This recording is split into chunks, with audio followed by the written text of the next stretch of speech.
Now that was more like it. Holy smokes, Leafs win 5-2 over the Nashville Predators. And coming into this game, the Predators had not lost a regulation game in 15 straight. Coming into the game, they were 14-0-1 in their last 15. And the Leafs dominate. And you go back to the Tampa game. The Leafs, against the best team in the West and the best team in the East, dominated 5 of the 6 periods, because obviously the third period against Tampa was an abysmal one.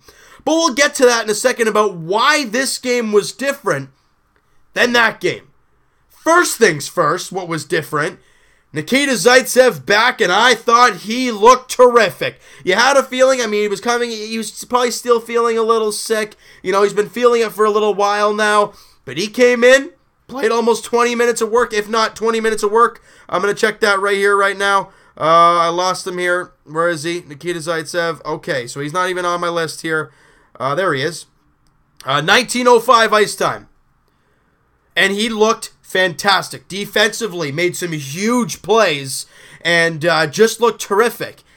And the man himself, Auston Matthews, makes his return. And we'll get to it in a little bit about what he did in his return. And before we break down the game itself, Freddie Anderson, guys, we all talked about in the last one about how, he hasn't really looked good as of late, and he really looks shaky. 2 goals on 24 shots, made some huge saves when it was 1-1 to keep this team in it, and gets the victory as the Leafs pounce on the Nashville Predators here 5-2, and possible Vezina Trophy winner, Pekka Rinne. We'll get to this in a second. So, first period, not even 5 minutes in. On the power play, the Leafs have been red hot on the power play as of late, so you really don't want to do that. And Mitch Marner, down low to James Van Riemsdyk, tries to do his nice, between the legs pass to Tyler Bozak backdoor. He gets a lucky bounce as it hits Roman Josi's stick. 5-hole on Pekka Rinne, but the Leafs dominated the power play. Big shot. I think they had 4 or 5 shots on the power play, and that was the final blow. Leafs up 1-0. That's great. And you have the lead after 1. Okay, this is great. It reminds me too much of the Tampa game, but it's okay. It's a different game. Second period rolls around. Penalty gets called. I'm thinking, what was this call? Auston Matthews for, interference or tripping? You look at the replay. But he slipped on the ice. Matthews was near him. He didn't make contact. And then Matthews gets called for the trip. That's an awful call.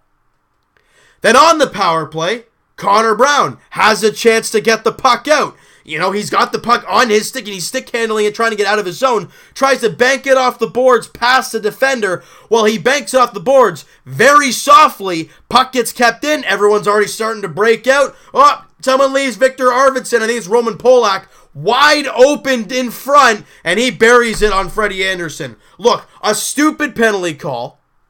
A really poor mistake from Connor Brown getting the puck out. You got to rifle that down. I don't care if you have a 3-on-2. You're killing a penalty. Get the puck out. And Roman Polak, you got to make sure you're in front of their guy. You can't let anybody behind you no matter what the situation is. And it's 1-1. Momentum shifts. And we're like, oh God, here we go. This is how it's going to be. But Auston Matthews is back. And you see him get some room, and you're like, oh boy, here we go. He starts skating. He kind of flutters a backhand on the net, but he does not give up. And I don't know how the heck he picked this out of 3 legs, but he does toe drags a little bit and roofs it on Pekka Rinne, who at that point had no idea where the puck was. And there you go. Auston Matthews is back. 29 goals on the year. Oh, first off, Mitch Marner, Morgan Riley grab assists on the JVR goal. Mitch Marner, 62 points on the year. Morgan Riley, I think that was point 45, I think it was. I think it was point 45 on the year for Morgan Riley. He's been on a tear. And on Auston Matthews' goal, James Van Riemsdyk and Morgan Riley again. Point number 46 for Morgan Riley and JVR. Why not get in on the action? And the Leafs got the 2-1 lead right back. And just under 2 minutes, or about a minute and a half, just over a minute and a half later, someone, I think it was Dermott, fired the puck around the boards, hits a stanchion, but Zach Hyman's right there, and he centers it, hits PK Subban's skate. Nylander kind of hits it with his skate, kind of goes off the pad of Rinne, but Nylander doesn't give up on the play, and he buries it. And that's his 16th of the year. He's been struggling putting the puck in as of late, but he finds a way there. 16th of the year, like I said, Zach Hyman with the assist. Leafs up 3-1. Okay, we've seen this before. We got to relax, but we've seen this before. Leafs got the 3-1 lead.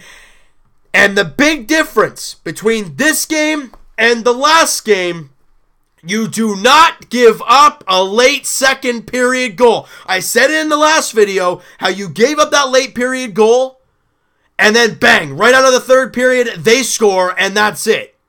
You're pretty much in a shell at that point. The momentum was gone when they scored that late period goal.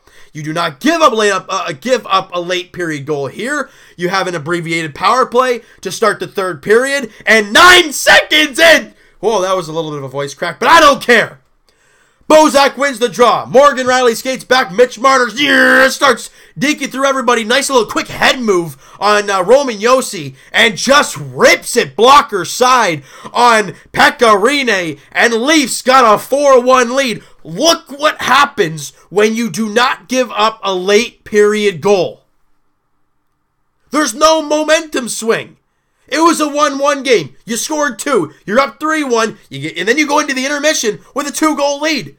That's exactly what you want. And you have an abbreviated power play. And then you score on the power play right out of the gate. You got a 4-1 lead. You've got all the momentum in the world. And we ain't done just yet.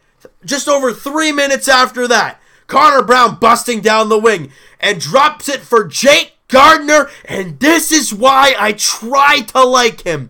He makes so many stupid mistakes, but man, he is so talented. He just steps into one and one-timers it above the glove of Pekka Rinne into the top corner of the net. Jake Gardiner's 5th of the year. Brown and Bozak grab assists. By the way, on Marner's goal, Riley and Bozak. Riley's 47th point of the year. Can he hit 50 points? That would be nuts for Morgan Riley. And the Leafs got a 5-1 lead. Look what happens when you do not give up a late second period goal. You're a totally different team. And yeah, Scott Hartnell scores a goal late, but overall the Leafs played a very solid game. Didn't let any big chances in the third period. Yeah, the Hartnell goal, whatever. What was it left with? 4.5 minutes to go. It was a 5-1 game. It made it 5-2. Doesn't really matter. And the Leafs win 5-2. Auston Matthews comes back and makes a ginormous impact. Looked terrific out there, like he never missed a beat. Zaitsev looked terrific. Freddie Anderson looked great. 3 guys that have been beaten up, injured a little bit as of late. And Freddie came back for his first game against Tampa, looked shaky in the third period, came out today, looked fantastic. He made some huge saves when the game was 1-1 to keep the team in it. Then the Leafs got the big lead and it really didn't matter at that point. That's what this Leaf team can do. And you made the reason this team looked so good, their speed. And you didn't let them enter the zone clean. You made them dump the puck in, made them everything look difficult on them. And everyone's going to say, well, the power plays were 6-3 in favor of the Predators. At one point it was 5-1. I get that's a crazy stat, and I'm like, yeah, I was a little frustrated too. But then I think back, well, JVR on the boards, literally the puck wasn't even, he was on the other side of the ice, and he just ran over a guy. Yeah, I get that. And the Auston Matthews penalty was just complete garbage. And then Plekanec stripping somebody. So they were okay penalties. A couple of them were all right. Some of them were like, okay. But the referees did even it out. They made the calls when they needed to. I'm not going to complain about that. But the Leafs got the job done. And this is how you keep a third period lead. I'm proud of these guys. This shows you the maturity of this team and the coaching of Mike Babcock. Your team just blew a 4-1 lead or 3-1, 3-0. It was a 3-0 lead against the Tampa Bay Lightning a couple days ago. You get a 3-goal lead in this game again. You had a 2-goal lead in the second period. But they did not break. They did not break. And even in the third period, they didn't just sit back and let them come firing at them. They just put some more pressure on, and they scored 2 more goals to put the game away. I am proud of this team. I really am. Were they the greatest defensively today? I wouldn't say the greatest. Were they very good?